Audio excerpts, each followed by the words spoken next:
நல்ல மேய்ப்பனின் நேச சத்தம். யோவான் எழுதின சுவிசேஷ புஸ்தகத்தின் 10ஆம் அதிகாரம் 3:4-27 இப்படியாய் சொல்லுகிறது. வாசலை காக்கிறவன் அவனுக்கு திறக்கிறான், ஆடுகளும் அவன் சத்தத்துக்கு செவி கொடுக்கிறது. அவன் தன்னுடைய ஆடுகளை பேர் சொல்லி கூப்பிட்டு அவைகளை வெளியே நடத்தி கொண்டு போகிறான். அவன் தன்னுடைய ஆடுகளை வெளியே விட்ட பின்பு அவைகளுக்கு முன்பாக நடந்து போகிறான். ஆடுகள் அவன் சத்தத்தை அறிந்திருக்கிறபடியினால் அவனுக்கு பின் செல்லுகிறது. என் ஆடுகள் என் சத்தத்திற்கு செவி கொடுக்கிறது, நான் அவைகளை அறிந்திருக்கிறேன், அவைகள் எனக்கு பின் செல்லுகிறது. இதை ஆண்டவர் மிக அருமையான ஒரு உவமையாக தான் ஒரு மேய்ப்பனாகவும் தன்னை பின்பற்றுகிற ஜனங்கள் அந்த மேய்ப்பனுடைய சொல் கேட்டு நடக்கின்ற ஆடுகளாகவும் சித்தரித்து ஒரு நல்ல போதனையை அங்கே கொடுக்கின்றார். அதிலே நாம் அறிந்து கொள்ள வேண்டியது என்னவென்றால், மேய்ப்பனுக்கும் ஆடுகளுக்கும் உள்ள உறவிலே மேய்ப்பனை பார்த்து வைக்கின்ற ஒரு அடையாளம், கேட்டு வைக்கின்ற ஒரு அடையாளம், 2 அடையாளங்கள் இருக்கின்றன. மேய்ப்பன் நேரடியாய் இருக்கும்போது அவன் தோற்றம் நமது மேய்ப்பன் அல்லவா, இதோ வந்துட்டார் அப்படி என்று விளங்க காட்டுகிறது.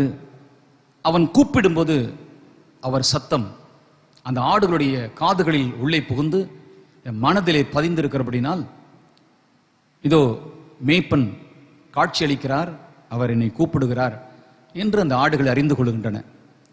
ஆனால் ஆடுகள் தொலைதூரத்திலே மேய்ந்து கொண்டிருக்கும் போது மேய்ப்பன் தோன்றி அவைகளை தான் அழைக்கிறார் என்று காண்பித்துக் கொள்ள முடியாத நிலையிலே ஒரு சத்தத்தை கொடுப்பார். அந்த சத்தத்தை ஆடுகள் ஏற்கனவே கேட்டு கேட்டு கேட்டு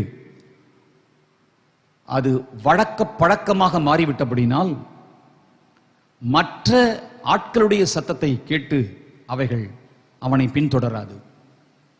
இந்த மேய்ப்பனுடைய சத்தம் கேட்டவுடனே நமது அன்பின் மேய்ப்பர் அழைக்கிறார், நேரம் முடிந்து விட்டது, நாம் நம்முடைய தொழுவத்துக்கு செல்ல வேண்டும் என்று ஆடுகள் தங்கள் மேய்ச்சலை விட்டுவிட்டு மேய்ப்பனின் சத்தம் எங்கே வந்ததோ அந்த திசை நோக்கி நடந்து அந்த மேய்ப்பனை பின்பற்றி போகும். அதை போல அந்த மேய்ப்பன் அந்த ஆடுகளை இரவு நேரத்தில் பாதுகாப்பாக தொழுவத்தில் விட்ட பின்பு மறுபடியும் அடுத்த நாள் அவைகளை மேய்க்கவும் தண்ணீர் காட்டவும் அவைகளை அழைக்கும் போது வாசல் காக்கிறவன் திறந்து விடுவான். எஜமான் வந்து விட்டார், இப்பொழுது எஜமான் பெயர் சொல்லி அழைக்கின்றான். எப்படி அழைக்கின்றான்? ஒரு 100 ஆடு என்று வைத்துக் கொள்வோம். அப்படித்தான் ஆண்டவர் உதாரணமாய் சொல்லி இருக்கிறார் லூக்கா 15. அந்த 100 ஆடுகள், இப்பொழுது 100 ஆடுகளுக்கும் 100 பெயர்கள். இந்த நேரத்தில் 80 ஆடுகள் வெளியே வந்து விட்டன. இந்த மேய்ப்பன் உள்ளே தனது தலையை நுழைத்து அழைக்கின்றார். என்ன ஆட்டுக்கு என்னென்ன பெயர் போட்டாரோ, எந்தெந்த ஆடுகள் வரவில்லை என்று அறிந்தாரோ அந்தந்த ஆடுகளுடைய பெயரை சொல்லி அழைக்க. இதுதான் சரியான மேய்ப்பன். மெமரியிலே வச்சு எழுதி லிஸ்ட்ல வச்சிட்டல, மெமரியிலே வச்சு இப்ப கூப்பிடுறாரு. ஓ ஜாய், ஏன் இன்னும் வெளியே வரல, வாப்பா சீக்கிரம் வா. ஜேம்ஸ் வா வெளியே, சங்கர் வா வெளியே, சுந்தர் வா வெளியே, நேரம் ஆகிவிட்டது, எல்லா ஆடுகளும் வெளியே வந்து விட்டது, நீ ஏன் இன்னும் தாமதம் பண்ற, என்ன பண்றாங்க, ஏய் வா வெளியே, சரவணன் வா வெளியே, தாவீது வா வெளியே. காத்திருக்கிறேன் என்று சொன்னபோது அந்த ஆடு தன் பெயரை அழைக்கிறதுனால துடிச்சு துடிச்சு ஓடி அந்த மேய்ப்பன்ட்ட வந்து அப்படி மோதி அவனை மோகம் வந்து பார்த்துட்டு நின்று கொண்டிருக்கிறது. ஒரு பெரிய ஆச்சரியம் என்னவென்றால், நமது தமிழ்நாட்டிலே, நமது இந்திய தேசத்திலே ஆடுகளை மேய்க்கிறவர்களை நான் பார்த்திருக்கிறேன். அந்த ஆடுகளை, நூற்றுக்கணக்கான ஆடுகளை முன்னே விட்டு பின்னாடி கையில குச்சி வச்சுட்டு அடி அடின்னு அடிப்பான். இந்த ஆடுகள்லாம் அவனுக்கு முன்னே ஓடும். அவன் எங்க போகணும் அந்த ஆடுன்னு நினைக்கிறானோ அந்த இடத்துக்கு, அந்த தெருவுக்கு, அந்த வலது பக்கம் இடது பக்கம் திரும்புறதுக்கு இங்கேருந்து ஒரு சத்தம் கொடுப்பான். அது திரும்பி ஆகணும், இல்லைன்னா ஓடி போய் அடிப்பான். ஆனா இந்த மேய்ப்பன் நல்ல மேய்ப்பர். அவர் என்ன செய்யறாரு, கையில குச்சி கூட வச்சிடல, அவர் பெயர் சொல்லி அழைச்சிட்டு அதுக்கு முன்னே நடந்து போறாரு. அந்த ஆடுகள் எல்லாம் அந்த பாசத்தினால், நேசத்தினால், ஒரு சத்தத்தினால், அவர் இன்ப சத்தத்தை கேட்டுக்கொண்டு அவருக்கு பின்னே எங்கெங்கெல்லாம் போறாரோ போகுது. எவ்வளவு ஈஸியான ஒரு வழி இது. ஆம் அருமையானவர்களே, மேய்ப்பன் மேய்ப்பன் அல்லாதவன்,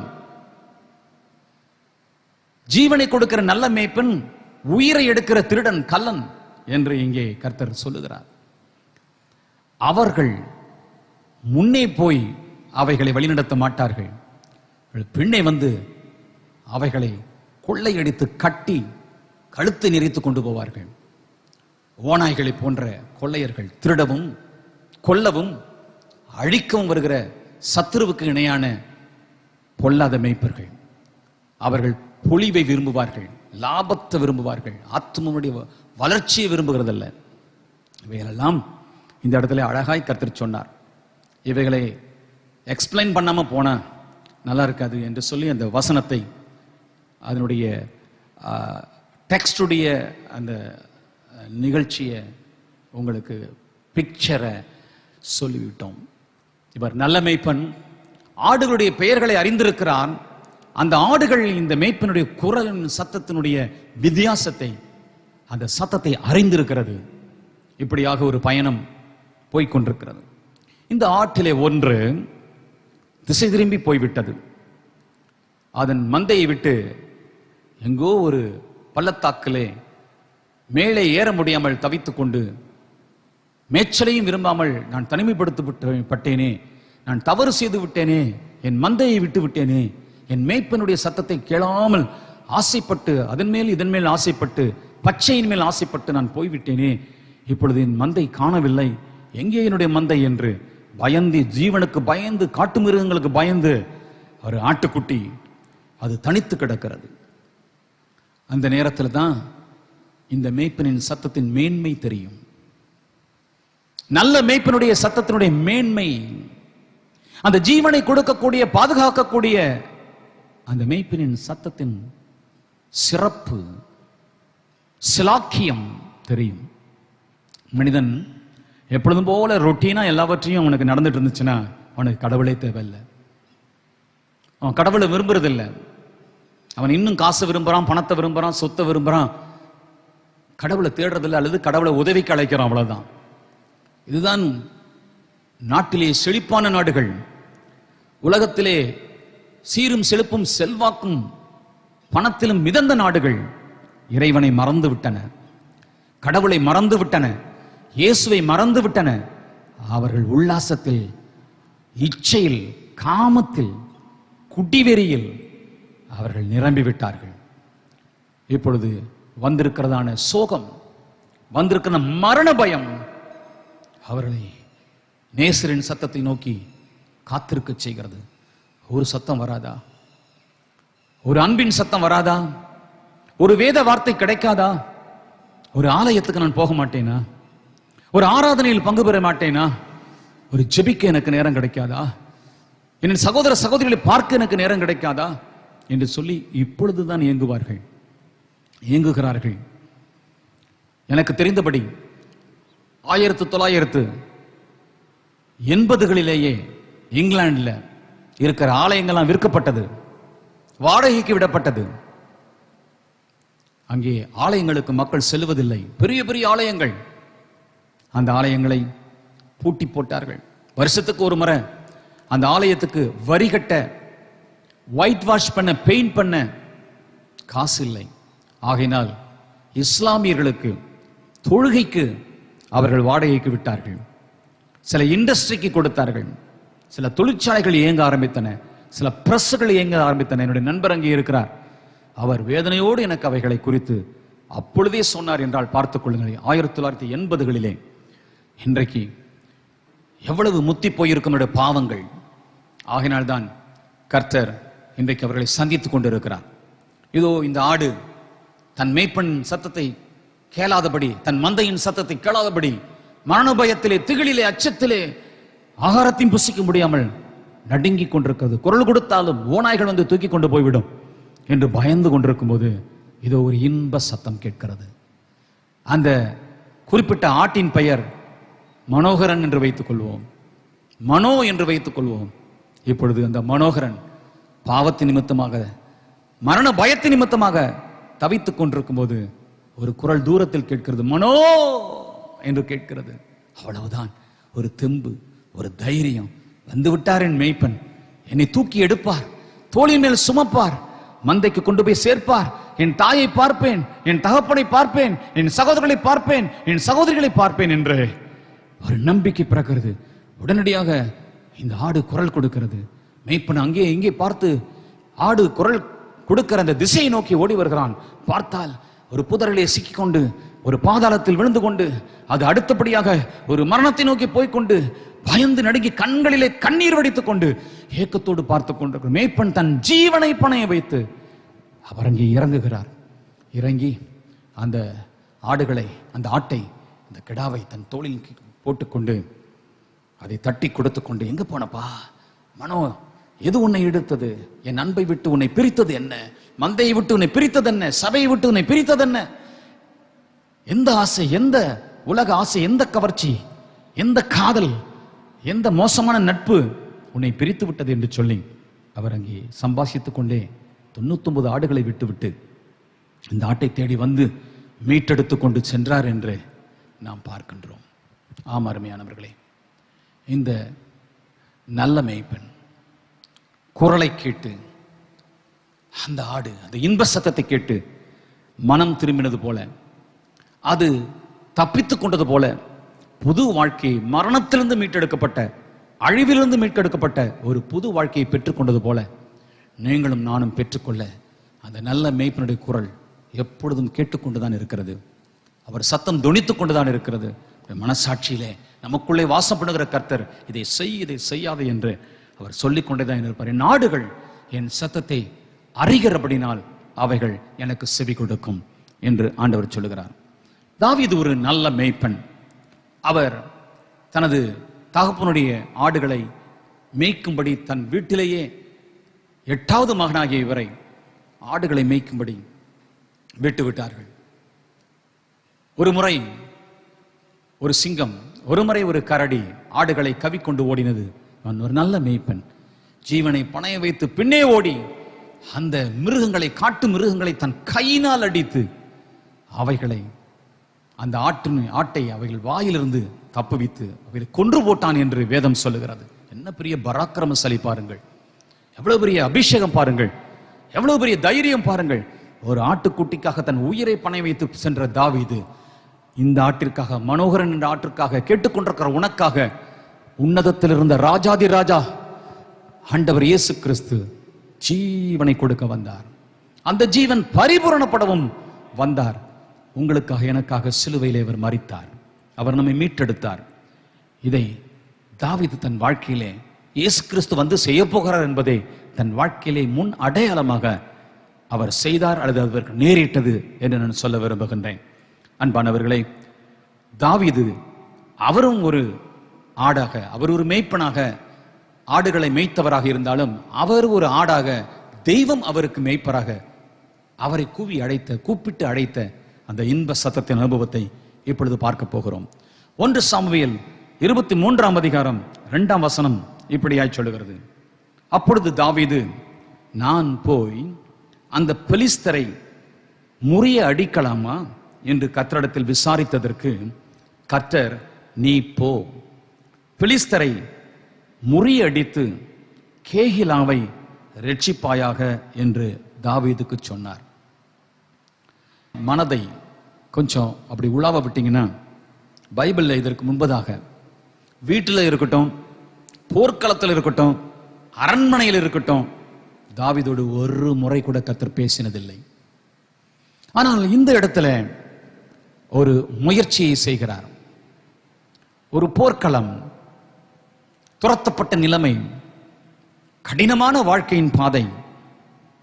அவர் தன்னை காத்துக்கொண்டு தன் ஜனத்தை, தன்னோடு கூட வந்து விட்டவர்களை காத்துக் கொண்டிருக்கிற இந்த நேரத்தில் ஒரு போருக்கு போய் ஜெயம் உண்டாகுமா, நாம் தோற்று போவோமா அல்லது அழிந்து போவோமா என்று அறியாத தாவீது போர் செய்ய துணிவு இல்லாமல், தேவ சித்தம் என்ன என்று புரியாமல் அவர் ஜெபிக்க ஆரம்பிக்கின்றார். முதல் முறையாக தாவீதோடு ஆண்டவர் பேசுகிறார். அதன் பிறகு 1000 முறை பேசியிருக்கிறார். நீங்களும் நானும் தேவ சத்தத்திற்கு காத்திருக்க வேண்டும். அவர் நம்மோடு பேசும்படி கொஞ்சம் பொறுமையாய் காத்திருக்க வேண்டும். We pray lot of prayer. We pray day and night. We pray all the time. Every time when we start to pray, we just open our mouth and just pray a long prayer without waiting for his voice be heard. அவருடைய சத்தம் கேட்கப்படுவதற்கு ஒரு நிமிஷம் கூட நம்ம காத்திருக்கிறதே இல்லை. ஏன்னா ஏற்கனவே கேட்ட அனுபவம் இல்லை. நாம் பாட்டுக்கு ஆண்டவருக்கு கட்டளை கொடுத்துட்டே இருக்கிறோம். ஆனா மேய்ப்பன் ஆடு என்ற உறவு என்னவென்றால், ஆடுகள் அவன் சத்தத்தை அறிந்து, ஆடுகள் அவன் சத்தத்துக்கு பழகி செம்மையாய் அவன் பாதையிலே, அவன் ஓட்டுகிற பாதையிலே நடக்க வேண்டும். அருமையானவர்களே, தாவீது ஒரு மேய்ப்பனாய் இருந்தபடினால், அவன் தன் ஆடுகளை நடத்தின அனுபவம் இருந்தபடியினால், தனக்கு ஒரு மேய்ப்பர் இருக்கிறார், நானாக ஒன்றை செய்துவிடக்கூடாது என்று சொல்லி அவன் ஆண்டவரை நோக்கி ஜெபித்தான்.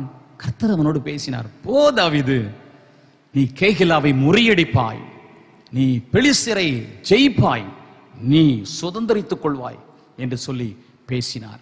நம்முடைய வாழ்க்கையிலே ஆண்டவருடைய அந்த கைடன்ஸ் தேவையா இருக்கிறது, ஆலோசனை தேவையா இருக்கிறது, இன்ப சத்தம் தேவையா இருக்கிறது.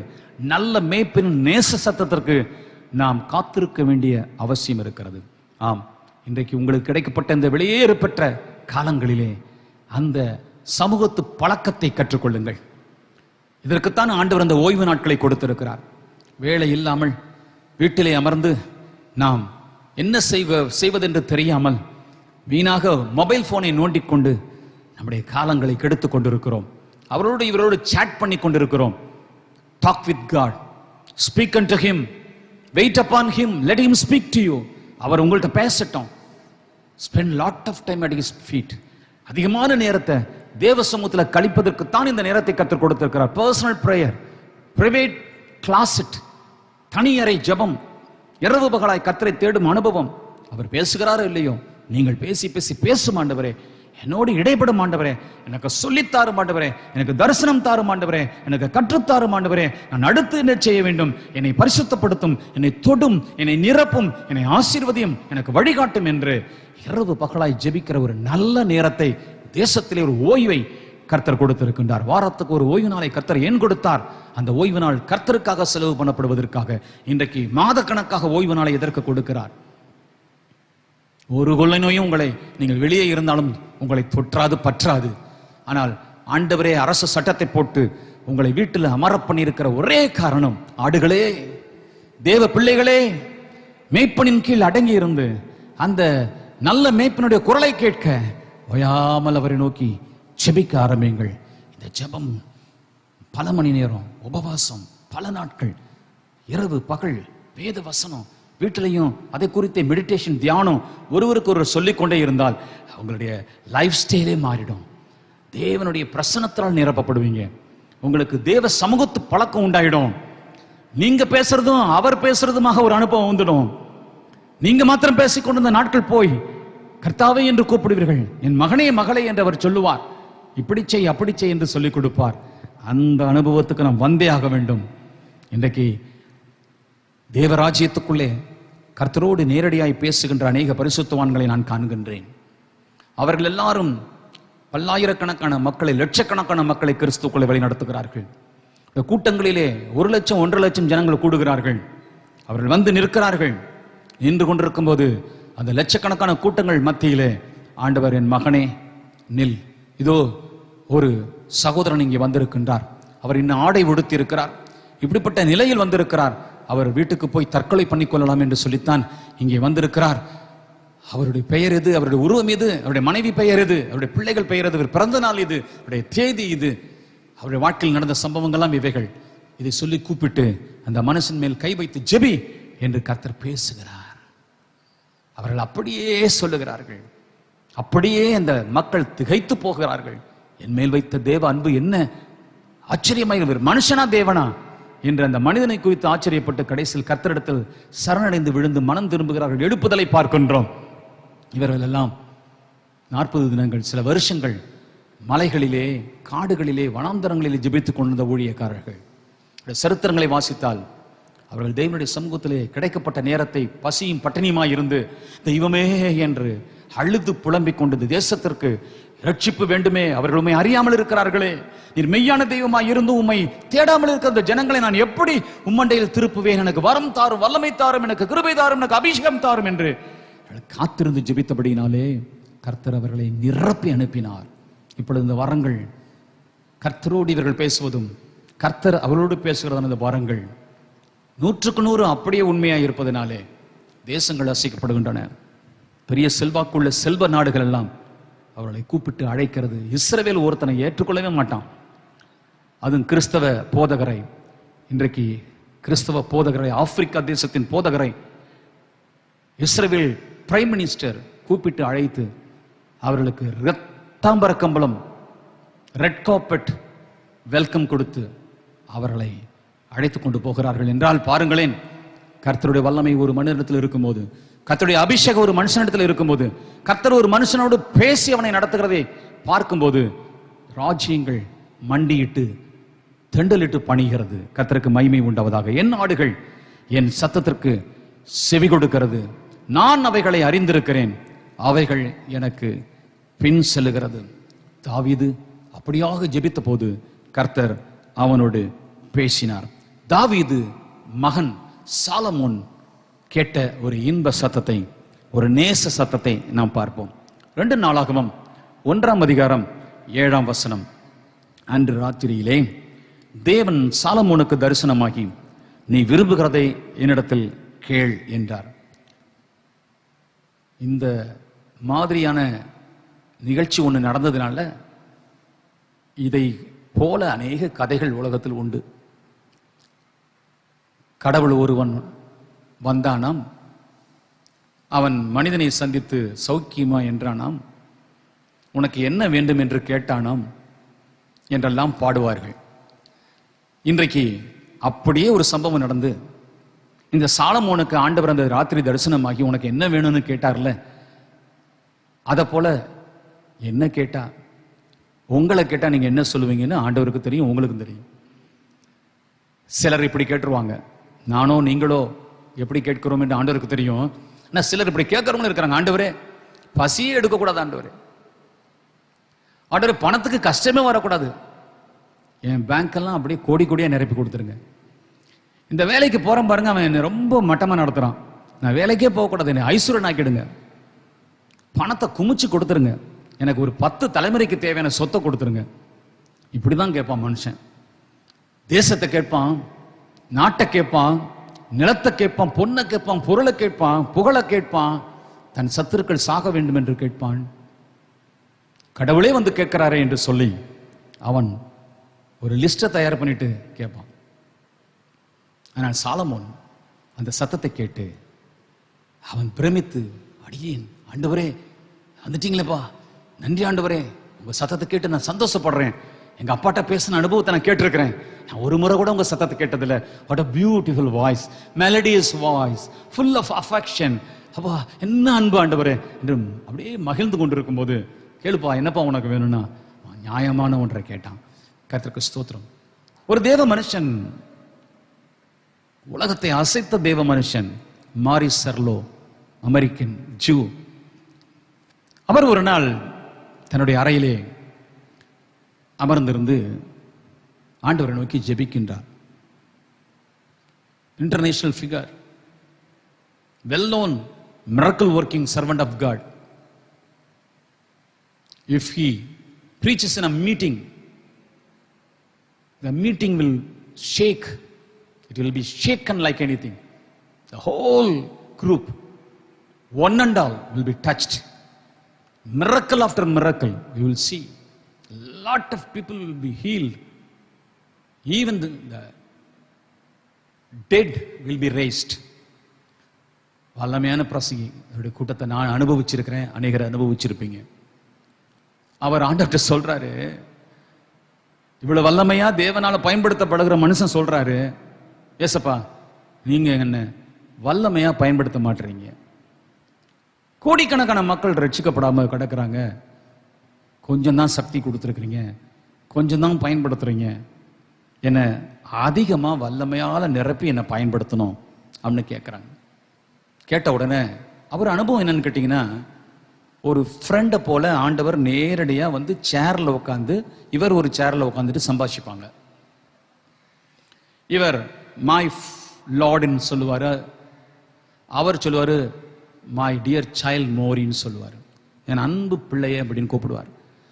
அப்போ சொன்னாரு, என்ன மோரி, என் மகனே, என் அன்பு பிள்ளைய, உன்னதான் உலகத்திலே நான் அதிகமா வல்லமையா பயன்படுத்துறேன், நீ திருப்தி இல்லாம என்ன இன்னும் அதிகமா இல்ல ஆண்டவரே, கோடி கோடியா அழிகிறாங்கப்பா, எனக்கு இந்த வல்லமை பத்தாது ஆண்டவரே, என்னை பயன்படுத்தும், எனக்கு இன்னும் தாரும். சரி, எப்படி உன்னை நான் பயன்படுத்தணும், யாரை போல பயன்படுத்தணும் சொல்லு.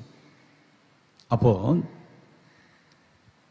இவர் சொல்றாரு, இங்க பாருங்க, ஞானமுள்ள தேவன், உங்கள்கிட்ட சரியா நான் நடந்துக்கணும், ஒரே ஒரு ப்ராமிஸ் பண்ணுங்கப்பா ஏசப்பா. என்ன ப்ராமிஸ்? நான் போயிட மாட்டேன், நீ திரும்ப வரணும், நான் இங்கே உட்கார்ந்துருக்கிறேன் அப்படின்னு சொல்லுங்க. உட்கார்ந்துருக்கிறேன், போயிட்டு வா. இவர் தன் அறைக்குள்ளே போகிறார், பைபிள் எடுக்கிறார், ஆராய்ச்சி பண்ணுகிறார். பைபிள்லேயே வல்லமையா பயன்படுகிற ஆள் யார், பயன்பட்ட ஆள் யார், அவனை போல என்ன ஆசீர்வதியும் அப்படின்னு கேட்டுடுவோம் என்று சொல்லி வந்தார். அப்பா ஏசப்பா நான் கண்டுபிடிச்சிட்டேன், அவனை போல என்னை ஆசீர்வதிக்கணும். சொல், யாரை போல ஆசீர்வதிக்கணும்? ஆபிரகாமை போல ஆசீர்வதிக்கணும். தானே பூமியில் இருக்கிற சகல வம்சங்களும் அவனுக்குள்ள ஆசீர்வதிக்கப்பட்டது. என்ன நீங்க ஆசீர்வதிச்சிட்டீங்கன்னா, அனாயிண்டிங் கொடுத்துட்டீங்கன்னா, பூமியில் இருக்கிற எல்லா மனுஷனையும் உங்க பிள்ளைய மாத்திருவேன். அப்படியா? ஆபிரகாம் ஒரு பொய்க்காரன், தன் மனைவியை சகோதரின்னு சொன்னான். அதனால அவன் மனைவியை ஒருத்தன் தூக்கிட்டு போறதுக்கு இருந்தான். அதை போல உன்னை ஆசீர்வதிக்கட்டுமா என்று சொன்னோன்னா, ஐயோ ஆண்டவரே என்னை மன்னியும், தெரியாமல் கெட்டு விட்டேன். ஆபிரகாம் ஆமா ஒரு பொய்யன்தான். மறுபடியும் உள்ள போனார், தேடினார், கண்டுபிடித்து விட்டார், திரும்ப வந்தார். ஆண்டவரே என்னை தாவீது தானே உங்க இருதயத்துக்கு ஏற்ற புருஷன், அதனால தாவீதை போல என்னை ஆசீர்வதியும் ஆண்டவரே என்றான். அப்போ அவர் சொன்னார், அவன் ஒரு கொலைகாரன், ஒரு விபச்சாரக்காரன், அதை போல உன்னை அனுமதிக்கட்டுமா? ஐயோ என்னை மன்னியும் ஆண்டவரே, உமது நேசத்தை உமது அன்பை இடந்து நான் நரகத்துக்கு போய் விடுவேனே. அப்படியானால் யாரை போல ஆசீர்வதிக்கப்பட விரும்புகிறாய்? தேடி தேடி பார்த்துட்டு சோர்ந்து போய், எனக்கு ஒருத்தனும் புரியல, எல்லாத்தையும் தப்பு இருக்கு ஆண்டவரே, இன்னொருவர் உண்டு, தேடிப்பார், அவரை போல நான் உன்னை ஆசீர்வதிப்பேன். எல்லாரையும் பார்த்துட்டு ஆண்டவரே எல்லாத்தையும் குறை இருக்கு, உங்க இஷ்டம் என் வாழ்க்கையில் நடக்கட்டும். அப்போ ஆண்டவர் சொன்னாராம், நீ புதிய ஏற்பாட்டின் பக்கங்களிலே என்னை காணவில்லையா? ஆண்டவரே உம்மை போலவா? அது எப்படி உம்மை போல நான் ஆசீர்வதிக்கப்பட முடியும்? நீர் தேவன், நான் மனிதன் இல்லையப்பா. என்னை விசுவாசிக்கிறவன் நான் செய்கிற கிரியைகளை தானும் செய்வான், என்னை விட மேலான கிரியைகளையும் செய்வான் என்று நான் வாக்கு கொடுத்திருக்கிறேன். ஆகையினால் என்னை போல் உன்னை ஆசீர்வதித்திருக்கிறேன், என்னிலும் மேலாக உன்னை பயன்படுத்த விரும்புகிறேன். நீல் டவுன் பிஃபோர் மீ, எனக்கு முன்னே முழங்கால் படியிடு. கர்த்தர் இயேசு அவரை தொட்டு ஆசீர்வதித்தார். இந்த மனுஷன் உலகத்தையே அசைத்தார். அவர் தனது 80வது ஊழிய ஆண்டின் வெற்றியிலே ஒரு வார்த்தை சொன்னார். பென்னிஹின் அந்த கூட்டத்துக்கு தலைமை வகித்தார். அவர் தன் நேரம் வந்த போது மாரிஸ்ல சொன்ன வார்த்தை என்ன தெரியுமா? I have visited lavish cities of nations. பெரிய பெரிய பெரிய செல்வாக்கு நிறைந்த அழகு நிறைந்த நகரங்களுக்கு உலகத்துக்கு இருக்கிற நகரங்களுக்குள் போயிருக்கிறேன். கர்த்தர் என்னை ஊழியத்தின் நிமித்தமாய் கொண்டு போனார். நானோ என் நண்பர்கள் அழைத்தாலும் வெளியே வரமாட்டேன். வாங்க சைட் சீயிங் பார்ப்போம், இந்த தேசத்துல இன்னென்ன சிறப்பு, இந்த இடம் அழகா இருக்கும், வாங்க பார்ப்போம். நான் வெளியே போக மாட்டேன். லாட்ஜுக்குள்ளே விழுந்து கிடந்து இந்த தேசத்தை ரட்சியும், இந்த தேசத்தை ரட்சியும், இந்த மக்களை பாவத்திலிருந்து மனம் திருப்பும், இயேசுவே கர்த்தர், ஒரே வழி இயேசு என்று அறிந்து கொள்ள இந்த மக்களுடைய மனக்கங்களை திறந்திரும் என்று இரவு பகலாய் ஜெபிப்பேன். கூட்டங்களுக்கு மாத்திரம் போவேன், ஜெபம் பண்ணுவேன், ஜனங்கள் ரட்சிக்கப்படுவார்கள், திரும்ப வந்து விடுவேன். I have not wasted my precious time. என்னுடைய நேரங்களை நான் வீணடித்ததில்லை என்று சொன்னபோது என் உள்ளமெல்லாம் குத்தப்பட்டது. அருமையானவர்களே, இன்றைக்கு ஏதாகிலும் ஒரு இடத்துல ஊழியத்துக்குன்னு அழைச்சாங்கன்னா அந்த ஊழியத்தில் போய் ஜெபிக்க நாம் மனம் வருவதில்லை. கொஞ்ச நேரம் கழிச்சா ஊரை சுற்றி பார்க்கலாம், அந்த வீட்டுக்கு சாப்பிட போகலாம், இந்த வீட்டுக்கு சாப்பிட போகலாம், அவங்க இதை தருவாங்க அதை தருவாங்கன்னு ஊழியர்கள் திரிகிறார்கள். அதனால தான் எழுப்புதல் இல்லை. இந்த மாரிசர்லோ போன்ற ஒரு தேவ சத்தம் கேட்கின்ற, அந்த இன்ப சத்தம் கேட்கிற, மேய்ப்பன் சத்தத்திற்கு கீழ்ப்படுகிற ஒரு பாரமுள்ள வாழ்க்கை, ஒரு பொறுப்புள்ள வாழ்க்கை, ஒரு புதிய தரிசனம் இன்றைக்கு ஊழியர்களுக்கு அவசியமாக இருக்கிறது, விசுவாசிகளுக்கு அவசியமாக இருக்கிறது. என் ஆடுகள் என் சத்தத்துக்கு செவி கொடுக்கும். அவர் நன்னாவே சொல்லிக் கொடுப்பார், எதை செய்ய வேண்டும், எதை செய்யக்கூடாது, எது நமக்கு தேவை, எது நமக்கு தேவையில்லை என்று சொல்லிக் கொடுக்கும் நல்ல மேய்ப்பன். இதோ சாலமோன் ஒரு நல்ல அருமையான கருத்தை கேட்டது. ஆண்டவருக்கு பிரியமாய் இருந்தது, ஞானத்தை கேட்டான். ஆகையினால் அவனுக்கு ஐஸ்வர்யத்தையும் கனத்தையும் எல்லாவற்றையும் அவனுக்கு கொடுத்தார். அவனைப் போல அவனுக்கு முன்பு இருந்த ஒருவனும் இல்லை, அவனுக்கு பின்பும் இருந்ததில்லை என்று வேதத்தில் பார்க்கின்றோம்.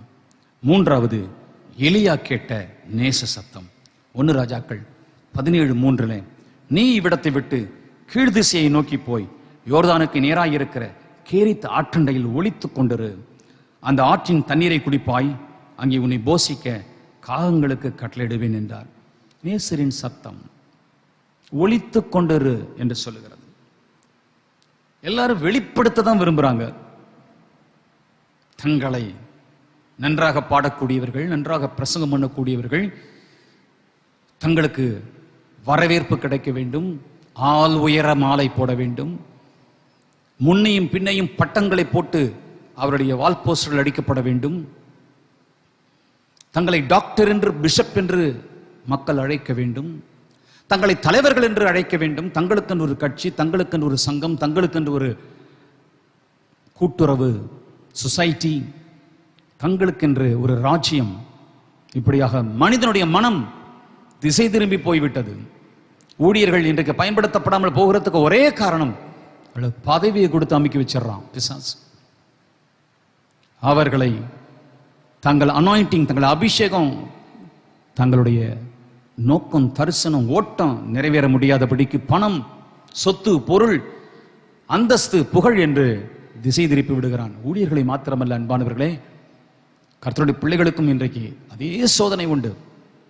ஆகையினால் சத்துரு திசை திருப்பும் போது தேவனுடைய சத்தத்தை கேட்போம். கர்த்தருக்கு மகிமை உண்டாவதாக.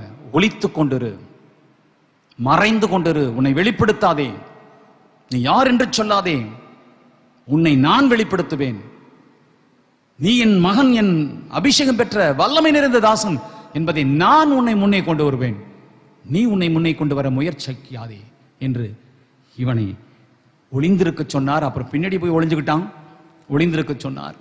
அதன் பிறகு இப்பொழுது காட்டு உன்னை என்றும் அவர் சொன்னார். நீ எழுந்து சீதோனுக்கு அடுத்த சாரிபாத் ஊருக்கு போய் அங்கே தங்கியிரு, உன்னை பராமரிக்கும்படி அங்கே இருக்கிற ஒரு விதவைக்கு கட்டளையிட்டேன். 18:1 அநேக நாள் சென்று 3ஆம் வருஷமாகையில் கர்த்தருடைய வார்த்தை எலியாவுக்கு உண்டாகி, நீ போய் ஆகாபுக்கு உன்னை காண்பி, நான் தேசத்தின் மேல் மழையை கட்டளையிடுவேன் என்றார். உன்னை ஒளிந்திரு, ஒளித்துக் கொண்டிரு என்றார். நீ அந்த சாரிபாத் விதவை அண்டையை போ என்றார். இப்பொழுது உன்னை வெளிப்படுத்து என்றார். ஆண்டவர் வெளிப்படு என்று சொல்லும்போது வெளிப்படுத்து, போ, இந்த வார்த்தைகளை கேள், அப்படியே போய் சொல் என்று சொல்வதை மாத்திரம் சொல்லிவிட்டு ஓடி போகின்ற, மறைந்து போகின்ற ஊழியர்கள் இன்றைக்கு தேவையாக இருக்கிறார்கள். ஆகையினாலே இந்த வார்த்தைகளை கேட்கிற நீங்கள் மெய்ப்பனின் சத்தத்தை, சித்தத்தை சரியாக செய்கின்ற ஒரு ஆடாக இருக்கிறேனா என்று சொல்லி நாம் நம்மை சோதித்து பார்க்க வேண்டும் என்று விரும்புகின்றேன். பல நாட்களுக்கு முன்பதாக என் வாலிபத்திலே கர்த்தர் ஒரு சொப்பனத்தை கொடுத்தார். இப்பொழுது நான் தாராளமாக இந்த சொப்பனத்தை பகிர்ந்து கொள்ளலாம். அது என்னவென்றால், ஒரு பெரிய கூடாரம் ஒன்று நாடக அரங்கு போல பெரியதாய், அளவிட்டு சொல்ல முடியாத அளவுக்கு ஒரு கீத்து கொட்டகை, நாடக கொட்டகை, அருமையான மேடை, ஸ்கிரீன் எல்லாம் அமைத்து போடப்பட்டிருக்கிறது. நான் அந்த மேடைக்கு முன் வரிசையிலே அமர்ந்திருக்கிறேன். என்னை போன்ற அநேக எனக்கு அறிமுகமான ஊழியர்கள் அங்கே அமர்ந்திருக்கின்றோம். உறவினர்கள் எல்லாம் அமர்ந்திருக்கிறார்கள். பொதுமக்கள் திரளாய் கூடியிருக்கிறார்கள். லட்சோப லட்ச மக்கள் கூடியிருக்கிறார்கள். ஒரு பெண் அந்த மேடையில் தோன்றுகின்றாள். அவள் நன்றாக அழகாக, பூமியிலே அப்படிப்பட்ட ஒரு ரூபவதியை பார்க்க முடியாது, நிறத்தை பார்க்க முடியாது, அழகை பார்க்க முடியாது. ஒரு வாலிப பெண் அங்கே தோன்றி அந்த மேடையிலே காட்சியளிக்கிறாள். அந்த ஸ்கிரீன் விலகும் போது அவள் காணப்படுகிறாள். அவள் கையிலே ஒரு வெள்ளை மாலை, கார்லண்ட் மாலை ஒன்று இருக்கிறது, பூ மாலை. அவள் நடனம் பண்ணி அப்படியே ஜனங்களை மயக்குகின்றாள். அப்பொழுது அவள் மயக்கத்தை ஜனங்களுக்கு கொடுத்து விட்டால் கிட்டத்தட்ட எல்லாரும் எழுந்து போய் அவளுக்கு முன்னே ஆடுகிறார்கள். நானும் எழுந்து போய் ஆடுவதற்கு ஆயத்தமாகும் போது ஒரு சத்தம் கேட்கிறது, மகனே, என் சொல்லுக்கு கீழ்ப்படி. இவளுடைய ஆட்டத்திற்காக அதை பார்த்து ரசிக்க நான் உன்னை அழைக்கவில்லை. இவளை யார் என்று நீ உலகத்துக்கு காண்பிக்க வேண்டும், அதற்காக நான் உன்னை அழைத்திருக்கிறேன். சரி ஆண்டவரே என்று போய் உட்கார்ந்து கொள்கிறேன். அடுத்தபடியாக அவள் தன்னுடைய பொன்னான பெட்டியை, பொன்னால் செய்யப்பட்ட பெட்டியை திறக்கிறாள். அதிலிருந்து தங்க காசுகளை, வைரங்களை, வைடூரியங்களை அள்ளி வீசுகிறாள். என்னோடு கூட அமர்ந்திருக்கின்ற அநேகர் போய் காலால் மிதித்து, கையால் அடக்கி, இடுப்புல எடுத்து எல்லாம் அவர்கள் சொருகிக் கொள்கிறார்கள். நானும் சோதிக்கப்பட்டு அப்படி கிட்டக்க போகிறேன். அந்த பணத்தை நான் தொடுகிற வேளையில, என் மகனே, இதற்காக நான் உன்னை அழைக்கவில்லை. அவள் யார் என்று இந்த உலகத்துக்கு அவள் வஞ்சகத்தை நீ காண்பிக்க வேண்டும், அதற்குத்தான் உன்னை அழைத்திருக்கிறேன் என்று சொன்னபோது, ஆண்டவரே என்னை மன்னியும் என்று நான் போய் உட்கார்ந்து கொள்கிறேன். அத்தனை பேரை காட்டிலும் அவள் கண்கள் என்னையே நோக்கி இருக்கிறது. அடுத்தபடியாக அவள் அந்த மேடையிலே தனது ஆடைகளை களைந்து தன்னை நிர்வாணப்படுத்தி அவள் நடனம் பண்ணுகிறாள். அந்த நடனத்தை பார்க்கிற ஆண்களும் பெண்களும் அவளோடு கூட டான்ஸ் பண்ணி அவளை புகழ்கிறார்கள். ஒரு சில ஊழியர்கள் அவள் அருகே செல்கிறார்கள், நானும் செல்கிறேன். அந்த நேரத்தில் கிட்டத்தட்ட நான் அருகிலே, அந்த மேடைக்கு அருகிலே நான் நிற்கும்போது அவளுடைய கையில் இருக்கிற மாலை என் கழுத்திலே விடுவதற்காக அவள் கையை நீட்டுகிறாள். அப்பொழுது மேலிருந்து ஒரு சத்தம் கேட்கிறது, என் மகனே, நான் இதற்காக உன்னை அழைக்கவில்லை. அவள் யார் என்று இந்த உலகத்துக்கு அவள் வஞ்சகத்தை காண்பிக்க வேண்டும் என்று நான் உன்னை அழைத்திருக்கிறேன் என்று ஒரு சத்தம் கேட்டபோது, ஆண்டவரே என்னை மன்னியும் என்று நான் பின்வாங்கி ஆண்டவருக்கு கீழ்ப்படிந்து மேடையிலே ஏறி அவள் உச்சியிலே இருக்கிற தலைமுடியின் அலங்காரத்தோடு கூட அவளை பிடித்து, இயேசு கிறிஸ்துவின் நாமத்தினாலே இவளுக்குள் கிரியை செய்கிற அசுத்தாவியே வெளியே வா என்று அவளை தூக்கி எறிகிறேன். அவள் உயர போய் கிட்டத்தட்ட 250-300 அடிகள் உயரமான அந்த கொட்டகையின் உச்சியிலே போய் இடித்து அந்த தரையிலே கீழே விழுகிறாள். கீழே விழுந்த போது ஒரு சேவல் போல், கழுத்து அறுக்கப்பட்ட சேவல் போல் அவள் கீழே விழுந்து இரத்தம் சிந்தி சிதறி கிடக்கிறது. அதை பார்க்கிற ஜனங்கள் எல்லாம், சீ, இவளே ஒரு பெண் தேவதை, இவள் ஒரு அழகி என்று நினைத்தோம், பேய் அல்லவா என்று சொல்லி எல்லாரும் ஓட்டம் பிடிக்கிறார்கள். இதுதான் என் சொப்பனம். இந்த சொப்பனத்தை பார்த்து சாலமோனுக்கு ஆண்டவர் கொடுத்த சொப்பனம் போல அவன் வாழ்க்கையிலே நீ இதை செய்யாதே செய்யாதே என்று 2 முறை தடுத்து, அவனும் அதை மீறி பாகால்களுக்கும் மற்ற தேவதைகளுக்கும் அவன் கோவில் கட்டினான். தன் கைகளினால் தேவனுக்கு பொற்கோயில் கட்டின அதே தேவ மனுஷன் அவன் கட்டினான் என்று பார்க்கிறோம். அதே போல என் வாழ்க்கையிலே ஆண்டவர் தனிப்பட்ட முறையிலே என் மேய்ப்பன் நேச சத்தத்தை, அவர் தனது சித்தத்தை எனக்கு வெளிப்படுத்தினார். அதிலிருந்து எனக்கு வருகிற சோதனைகளிலே நான் சிந்தித்து நான் கர்த்தருக்கு கீழ்ப்படிந்து நான் ஓடிக்கொண்டிருக்கிறேன்.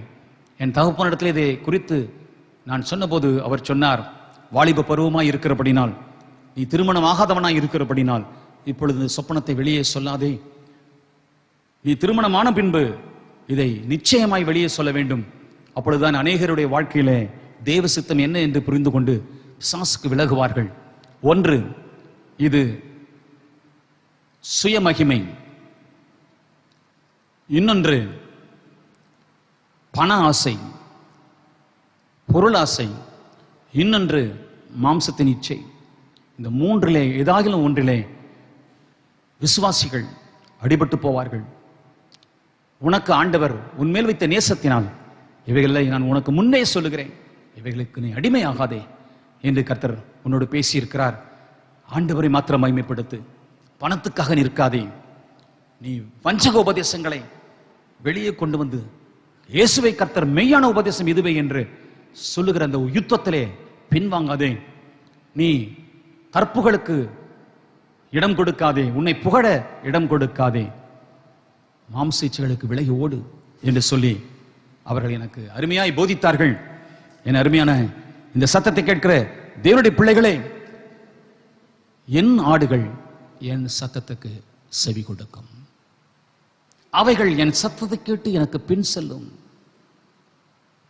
நல்ல மேய்ப்பன் தன் ஆடுகளை பெயர் சொல்லி அழைக்கிறான், செய்ய வேண்டியதை சொல்லிக் கொடுக்கின்றான். அந்த உறவு உங்களுக்கும் எனக்கும் தேவனிடத்தில் உண்டா? கர்த்தரோடு நெருங்கி ஜீவித்து அவருடைய சத்தம் வேதாகமத்தில் எழுதப்பட்டிருக்கிற வார்த்தையின்படி வாழ்கிற ஒரு வாழ்க்கை, தேவனுக்கு பயப்படுகிற வாழ்க்கை. இந்த வார்த்தையை நான் பேசக்கூடாது, இது தடித்த வார்த்தை, இது கோபப்படுத்துகிற வார்த்தை, இது இழிவுபடுத்துகிற வார்த்தை, இது ஆண்டவருக்கு பிடிக்காத ஒரு கிரியை. இந்த நட்பு எனக்கு வேண்டாம், இந்த சிநேகிதம் எனக்கு வேண்டாம், இந்த உறவு எனக்கு வேண்டாம், இந்த உலகம் எனக்கு வேண்டாம், இந்த அசுத்தம் எனக்கு வேண்டாம், இந்த அருவருப்பு எனக்கு வேண்டாம், இந்த காட்சி எனக்கு வேண்டாம், இந்த சினிமா எனக்கு வேண்டாம், இந்த திரைப்படம் எனக்கு வேண்டாம், இந்த சீரியல் எனக்கு வேண்டாம், இந்த கிரிக்கெட் எனக்கு வேண்டாம், அந்த நேரத்தை கர்த்தருக்கு பயன்படுத்துவேன். இந்த ஃபுட்பால் எனக்கு வேண்டாம், அந்த நேரத்தை கர்த்தருக்கு பயன்படுத்துவேன். இந்த சீட்டாட்டம் எனக்கு வேண்டாம், கர்த்தருக்கு பயன்படுத்துவேன். எப்பொழுதும் பணம் பணம் என்று ஓடமாட்டேன், தொழில் தொழில் என்று ஓடமாட்டேன். என் வயிறு எனக்கு தேவனாக இருக்கக்கூடாது, என் தேவனை எனக்கு தேவனாக இருக்க வேண்டும். இந்த உலகத்துக்காக நான் வாழக்கூடாது. இந்த உலகம் அழிந்து போகும், வானம் அழிந்து போகும், பூமி அழிந்து போகும், மாயையான உலகத்தில் வாழ்கிறேன். ரட்சிக்கப்பட்டிருக்கிறேன், மீட்கப்பட்டிருக்கிறேன், பரிசுத்தம் அடைந்திருக்கிறேன். இயேசுவின் ரத்தம் என் மேல் சிந்தப்பட்டிருக்கிறது, அவர் அபிஷேகம் எனக்கு கொடுக்கப்பட்டிருக்கிறது, அவர் என்னை அழைத்து இருக்கிறார். அவருக்கு ரெண்டு நோக்கம் உண்டு, நான் ரட்சிக்கப்படணும், என்னால் பலர் ரட்சிக்கப்படணும். அவர் போடுகிற தூண்டில்ல ரெண்டு முள் இருக்கும். ஒரு முள்ளு நான் மீட்கப்படணும். பவுல் தீமோத்தேயுக்கு எழுதுகிறார், இந்த வார்த்தைகளை உன் நினைவில் வைத்தால், இதையே நீ சிந்தித்துக் கொண்டிருந்தால், நீ உன்னையும் உன் வார்த்தைகளை கேட்கின்ற ஜனத்தையும் மீட்டுக் கொள்வாய். இன்றைக்கு நாம மாத்திரம் மீட்கப்பட்டு போகிறதும் தப்பு, தப்பிச்சு போறதும் தப்பு, ஜனங்களை பற்றி கவலைப்படாமல் வாழ்கிறதும் தவறு. ஜனங்களை மீட்பேன், ஜனங்களுக்காக ஊழியம், என்னை பற்றி கவலைப்பட மாட்டேன், நான் இப்படியும் வாழ்வேன் என்பதும் தவறு. கிறிஸ்தவ ஜீவியம் என்பது சொல்லுகிறது போல் வாழ வேண்டும், பிரசங்கிக்கிறது போல வாழ வேண்டும், போதிக்கிறது போல வாழ வேண்டும். நாம் எப்படிப்பட்டவர்களாக இருக்க வேண்டும் என்று உலகம் நமக்கு ஒரு நிர்ணயம் வைத்திருக்கிறது. ஒரு கிறிஸ்தவன் இப்படி பண்ணலாமா? ஒரு பாஸ்டர் இப்படி பண்ணலாமா? ஒரு போதகர் நீங்க இப்படி பேசலாமா? ஒரு ஜெபிக்கிற பிள்ளை இப்படி பண்ணலாமா என்று உலகமே நம்மை கேட்டுவிடும். ஆகையினாலே என் ஆடுகள் என் சத்தத்துக்கு செவி கொடுக்கும். தாவீது செவி கொடுத்தார், சாலமோன் செவி கொடுத்தார், எலியா செவி கொடுத்தார், பேதுரு செவி கொடுத்தார். அதை மாத்திரம் பார்த்து முடிக்க போகிறேன். பேதுரு கேட்ட இன்ப சத்தம் மத்தேயு 4:18 சொல்லுகிறது, இயேசு கலிலேயா கடலோரமாய் நடந்து போகையில் மீன் பிடிக்கிறவளாய் இருந்த 2 சகோதரராகிய பேதுரு என்னப்பட்ட சீமோனும் அவன் சகோதரன் அந்திரேயாவும் கடலில் வலை போட்டுக் கொண்டிருந்த போது அவர்களை கண்டு, என் பின்னே வாருங்கள், உங்களை மனுஷரை பிடிக்கிறவளாக்குவேன் என்றார். உடனே அவர்கள் தங்கள் வலைகளை விட்டு அவரை பின்பற்றி சென்றார்கள். பேதுருடைய beginning, The beginning of Peter was so nice, beautiful, attractive.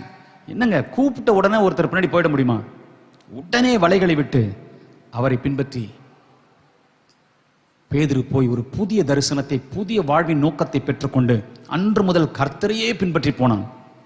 கடைசியில இயேசு சிலுவையிலே மரித்த போது மரணத்துக்கு அஞ்சி அவரை தூசித்து அவரை சபித்து தன் ரட்சணித்தை இழந்து அவன் அங்கே வேதனையோடு இருக்கிறான்.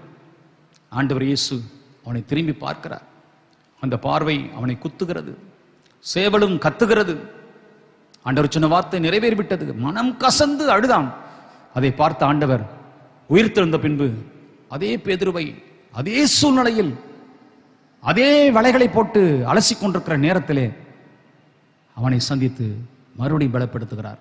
இன்ப சத்தம், மேய்ப்பனின் நேச சத்தம் அவனுடைய வாழ்க்கையில அடிக்கடி வந்திருக்கிறது. கடைசியாக அந்த நேச சத்தம் என்ன சொன்னது தெரியுமா? யோவான் 21ஆம் அதிகாரத்திலே கடைசியிலே கர்த்தர் சொல்லுகிறார், நீ என்னை நேசிக்கிறாயா? நீ என்னில் அன்பாய் இருக்கிறாயா? இவர்கள் எல்லாரிலும் நீ என்னை அதிகமாய் நேசிக்கிறாயா? ஆண்டவரே, நான் உம்மை நேசிக்கிறேன் என்பது உமக்கு தெரியும் என்று அவன் தன்னை தாழ்த்தி கண்ணீரோடு அவன் சொன்னபோது அவர் சொன்னார், அப்படியானால் நீ என்னை பின்பற்றி வா. என் ஆட்டுக்குட்டைகளை மேய்ப்பாயாக, என் ஆடுகளை மேய்ப்பாயாக. அந்த வார்த்தையை கேட்ட பேதுரு தலையில சிலுவையில அறையப்படுகிற வரையில இந்த நேசருக்கு செவி கொடுத்தான், இந்த மேய்ப்பருக்கு செவி கொடுத்தான், இந்த எஜமானுக்கு செவி கொடுத்தான். அவர் சத்தத்தை அறிந்திருந்தான். மரண பயத்திலே திகிலோடு ஓடின அதே பேதுரு அபிஷேகம் பண்ணப்பட்ட போது மரணத்துக்கு அஞ்சாமல் இயேசுவுக்காக, தன் நேசருக்காக, தன்னில் அன்பு கூர்ந்தவருக்காக, இந்த உலகத்தில் அன்பு கூர்ந்தவருக்காக, தன்னை ஒப்பு கொடுத்தவருக்காக, தன்னுடைய கடைசி சொட்டு ரத்தம் வரையிலே மனுக்குலத்துக்காக சிந்தினவருக்காக தன் ரத்தத்தை சிந்தினான்.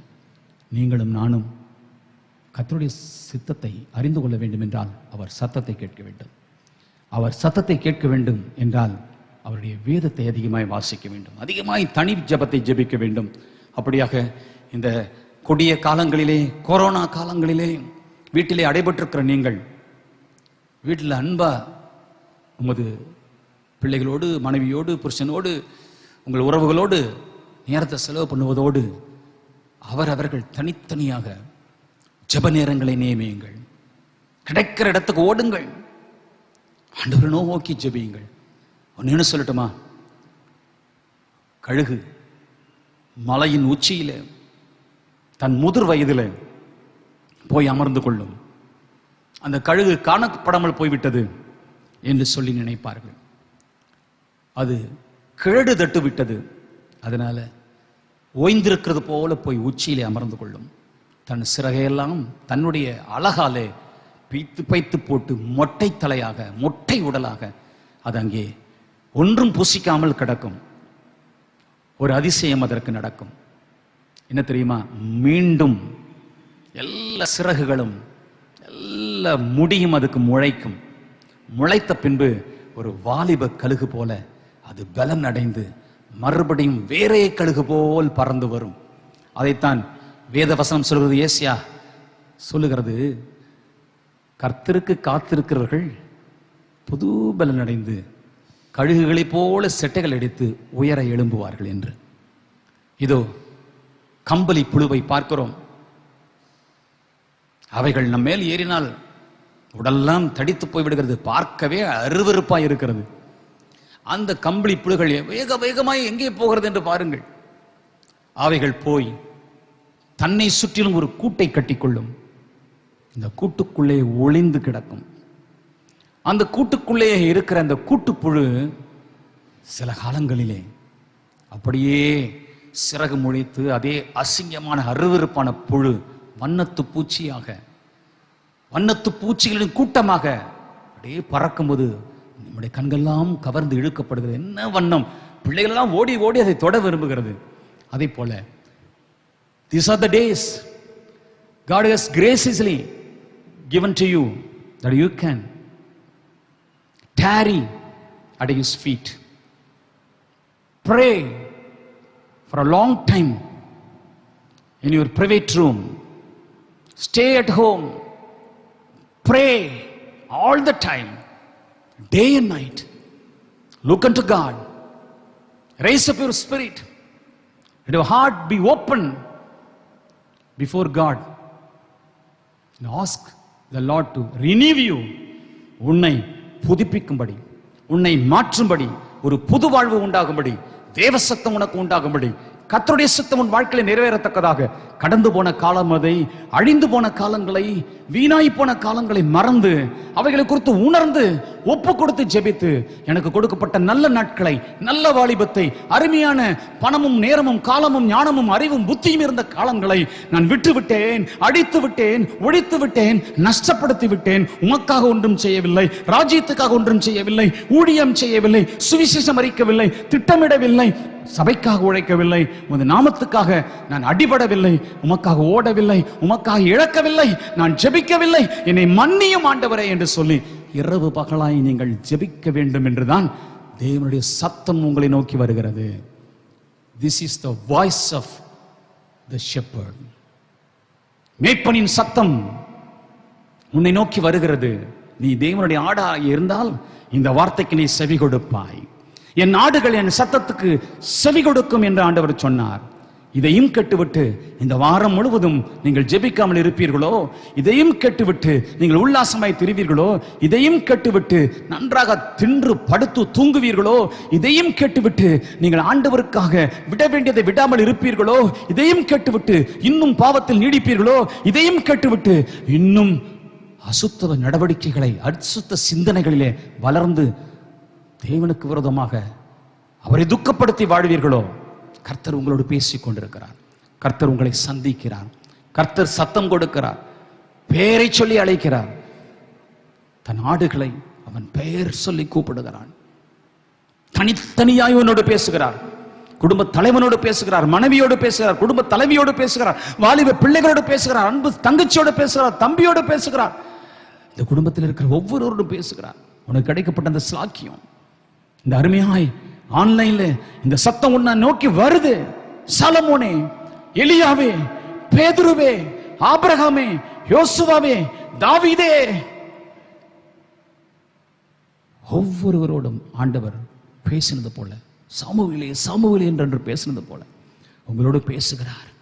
அவருடைய அன்புக்கு, அவருடைய சத்தத்துக்கு, அவர் உங்களை வைத்திருக்கிற மேலான நோக்கத்திற்கு, உங்களை பிறப்பித்த நோக்கம், உங்களை சிருஷ்டித்த நோக்கம், உங்களுக்கு கொடுக்கப்பட்ட அந்த வாழ்க்கை நோக்கம், உங்களுக்கு கொடுக்கப்பட்ட ஞான அறிவு பணம் செல்வாக்கு அந்தஸ்து வேலை அப்பாயின்மெண்ட் உங்களுடைய சொத்து சுகம் எல்லாவற்றின் நோக்கம், உங்க வாலிபத்தின் நோக்கம் நிறைவேறத்தக்கதாக இயேசுவுக்காக, அவருடைய ராஜ்யத்திற்காக, பரிசுத்தத்திற்கு. ஐயா எல்லாம் போகட்டும், பரலோக ராஜ்யம் போகணுமே, அழிந்து போகக்கூடாதே, அவருடைய ராஜ்யத்தில் பிரவேசிச்சதுமே பரிசுத்தம் அவசியம் இல்லவா?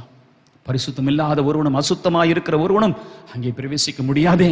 அன்பானவர்களே, மனம் திரும்புவோம், ஒப்புக் கொடுப்போம், இப்பொழுதே ஜெபிப்போம், தீர்மானங்கள் எடுப்போம். கர்த்தர் நம்மை ஆசீர்வதிப்பாராக.